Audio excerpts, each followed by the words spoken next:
I'm Maria Penas. My project is called Reading Between the Lines: How Students Learn Through Literature. So I've chosen to feature this quote from FDR because it highlights this prevailing idea that children are the future. And my project is looking at the child as a student, as someone who is in school learning and preparing for that role of being the future. And in particular, I wanted to look at literature that's being taught in schools because literature is kind of a unique tool in that it can teach students social and emotional lessons in addition to academic ones. So my objective with this project was to add to the conversation about the way that students learn through literature and in turn the conversation among educators about the best way to use literature as a resource and as a learning tool. So I wanted to investigate what kind of effect a particular work of literature has on a student.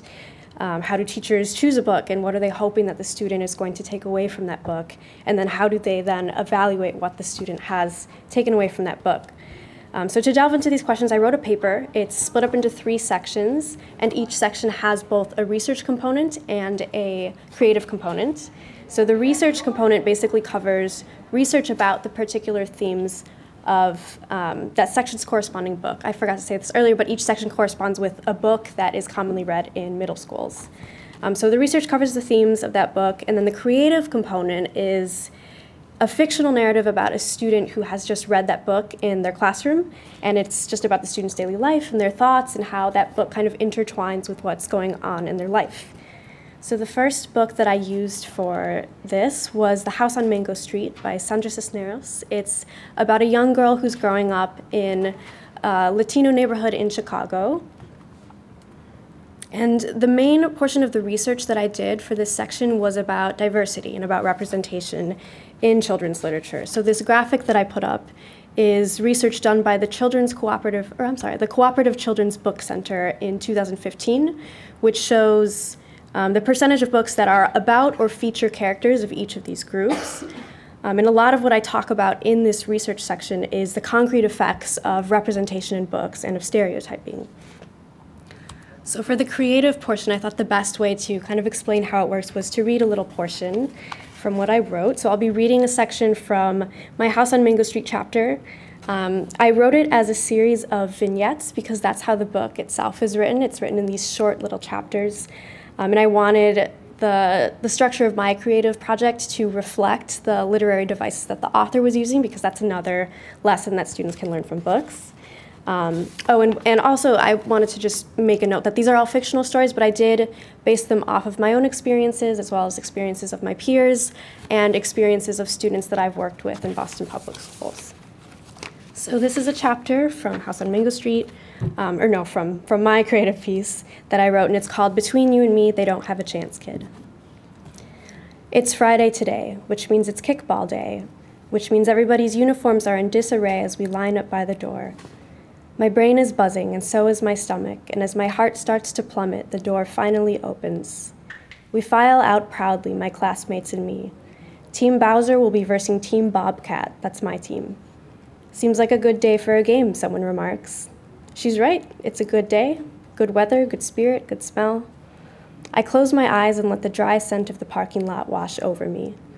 Down to the field we march, cheering and chanting.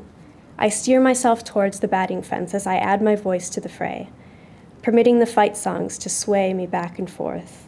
The 2 teams separate. We gather around Inaya, our captain. Our strategy is to kick some Bowser ass, she says, as we giggle and trade high fives. Mrs. Turley blows the whistle. Team Bobcat is up first. So there she goes, Lizette, my friend, fiercely scuffing her way to the front of the crowd. Ploink, it's a hit. And there she goes, all the way to first. I can barely catch my breath. I'm cheering so hard. 1 man on first, what a start. Ought to be a close game, I say to Anna. She doesn't hear me, so away I go, back to cheering for my man on first. I'm up next. A terrible idea, if you ask me. I'm not exactly this type of athlete, but my heart doesn't know that. It's full of happy jitters. And who am I kidding? I'm pretty excited. I make my way along the chain-link fence. I wave at Ryan from the other team, but my view is blocked by Mrs. Turley. Mrs. Turley, who leans over, nudges Ryan and says, "Between you and me, kid, they don't have a chance. Kids like that just usually aren't as athletic. Kids like that. Kids like me. Kids like me and Lizette and Mateo and Farad and Anaya and Estefania. Kids like destined to lose because of who knows why. Kids like kicking a ball and running in circles and circles and not going anywhere. I lower my eyes and grit my teeth. I'm still up to kick. I walk up to the plate with my heart in my legs, facing the pitcher with a grin like opportunity, facing my chance to stick my foot to that rubber dodgeball and let it fly away, my chance to fly us away. So that's a brief section from the House on Mango Street chapter. The next one I wanted to go through, the next book I looked at is Number the Stars by Lois Lowry. So this chapter deals with teaching history, and specifically teaching history that has to do with the Holocaust. So it's a book about a young girl who's living in German-occupied Denmark and how she and her family help their Jewish neighbors escape to Sweden. And I chose it because I remember when I learned about the Holocaust in school, it was probably one of the most serious things I had learned about up until that point. So I remember the lessons being very impactful. So onto the research section. The research I did for this chapter had to do a lot with genocide education. And genocide education is actually not something that's mandated in every state, but many of the psychologists and scholars of children's literature who study this say that they support the idea it should be in schools because it can sensitize students to the dangers of indifference, intolerance, racism, and the dehumanization of others. And the quote I put up is by Lawrence Langer, who is a Holocaust studies scholar. And it's basically it connects to my earlier idea about having literature as a vehicle for Holocaust studies and how that can take away some of the distance between that distance that he's talking about here by putting the reader in a position where they feel close to the narrator. And the hope is that young readers of this literature would feel compelled to do more than just feel a distant kind of pity. So the Number the Stars creative chapter is told from a perspective of a different student, a young boy, and his best friend who hang out and they play basketball together. And the subplot is that this was right after the Muslim ban that occurred last fall.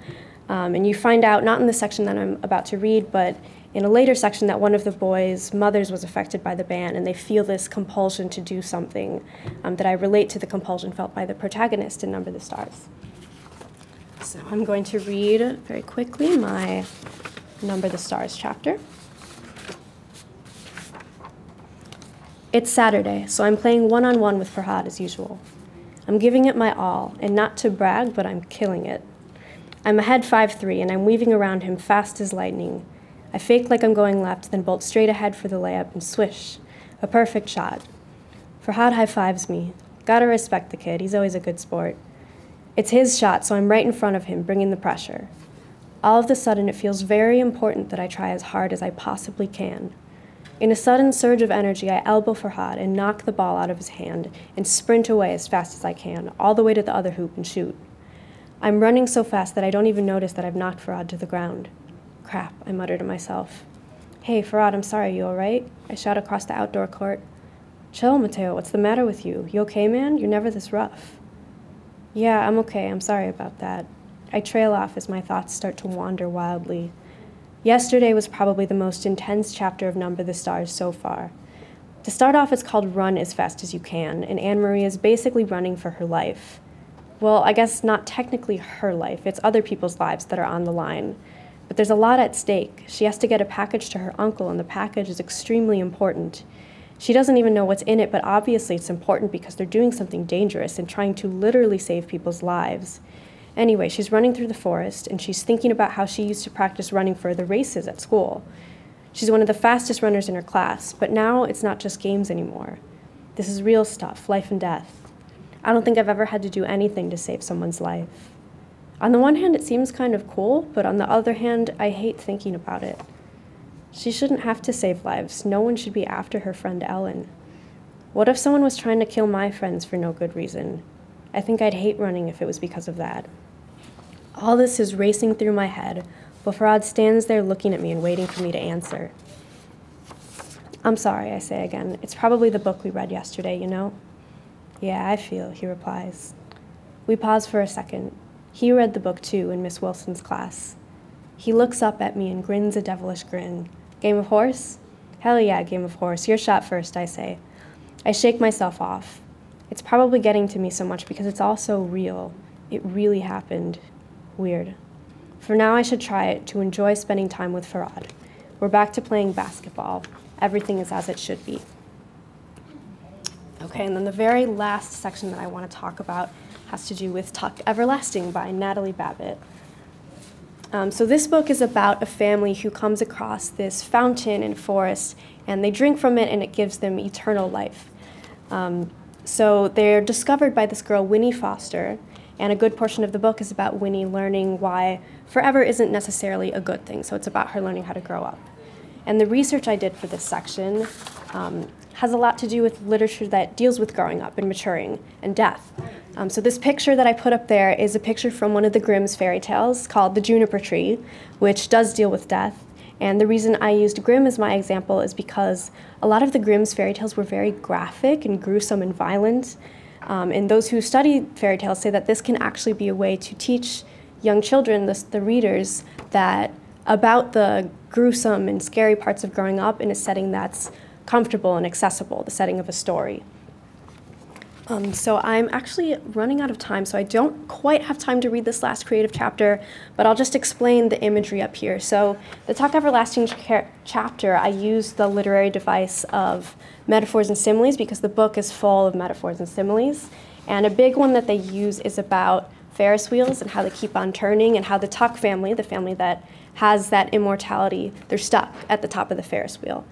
So I'll just give you a little snippet, a couple sentences of this chapter, but I started each section with a quote, a metaphor or a simile from Tuck Everlasting. So this one starts with, "The first week of August hangs at the very top of the summer, the top of the livelong year, like the highest seat of the Ferris wheel before it pauses turning." And then it goes into the creative part where the girl, it's told from the perspective of a different student, and she's a girl finishing up her school year and moving on to the next grade. So she's thinking about how May is kind of the opposite of that. May is moving in fast motion, and she's leaving everything behind. So thank you very much for your time, and I'll take a couple quick questions.